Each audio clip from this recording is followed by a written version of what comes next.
অর্থাৎ কিছু নিয়ম মেনে চলতে হবে। বলেন তো কি কি নিয়ম? কি কি নিয়ম বলেন? নিয়ম পারি না, নিয়ম শেখাও পারি না। গোসল করে না আসলেও হবে, কারণ আপনি যদি যাইয়া গোসল করা যাবে না। সময় মতো করে গোসল করেন তাহলেও হবে। আমি চাদরটা নিয়ে আসবো, আর এক পানি নিয়ে আসবো, এক কাপ পানি নিয়ে আসবো, এই পানি নিয়ে চাদর নিয়ে বাসন খাবো। ঠিক আছে? সবচেয়ে বড় যে বিষয়টা আপনাদেরকে মাথায় রাখতে হবে তা হচ্ছে কি, নিয়মিত আসতে হবে। অবশ্যই নিয়মিত আসতে হবে। অনেক মায়েরা বাবারা আছে যারা কি নিয়মিত আসে না। আমি দেখেছি এরকম কয়েকজন, যেমন 10 বছর যেমন আমি। 12 বছর হয়ে গিয়েছে। আমি আমার কাছে না, আমি এখন এই যে 10 বছর 12 বছরে সে কি করেছে, প্রথম 1 বছর 2 বছর সে রেগুলার এসেছে, নিয়মিত এসে সেবা গ্রহণ করেছে, এবং যখন সে সুস্থ, একটা পরিপূর্ণ সুস্থ হয়ে গিয়েছে, তখন কি তার আশা বন্ধ, তার চাঁদ মুখখানা আর আমরা দেখতে পাই।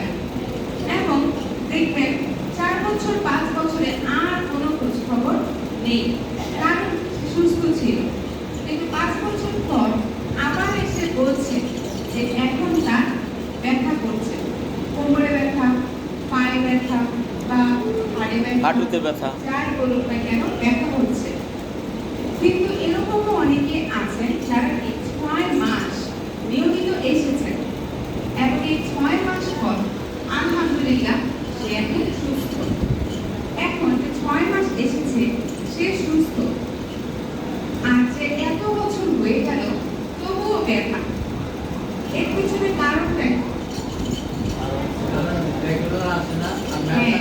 ম্যাসাজ ঠিক মতো এর দেয় না। পিছনে কারণটা হচ্ছে সে নিয়মিত আসে না, রেগুলার থেরাপি দেয় না। সেবা গ্রহণ করে না। এই যে আপনারা যে সেবাটা দেন, এই সেবাটা হচ্ছে আপনার শরীরের যে মেরুদণ্ড, এই মেরুদণ্ডের জন্য এক ধরনের খাবার, এক ধরনের যত্ন। সপ্তাহ 7 দিনের মধ্যে আপনি 4 দিন খেয়েছেন, 3 দিন খাননি, মানে আপনি কি এনার্জেটিক থাকবেন? না, একটুও না, চিন্তাই করবো একটুও থাকবেন না। না। যতই হ্যাঁ বলেন না কেন, লাভ হবে না।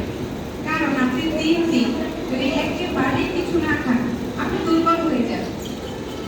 ঠিক একইভাবে আপনার মেরুদণ্ডকে আপনি টানা অনেকদিন যত্ন দিয়েছেন, খাবার দিয়েছেন, একটা সময় পর তার খাবারকে আপনি বন্ধ করে দিয়েছেন, তখন আপনার মেরুদণ্ড মজবুত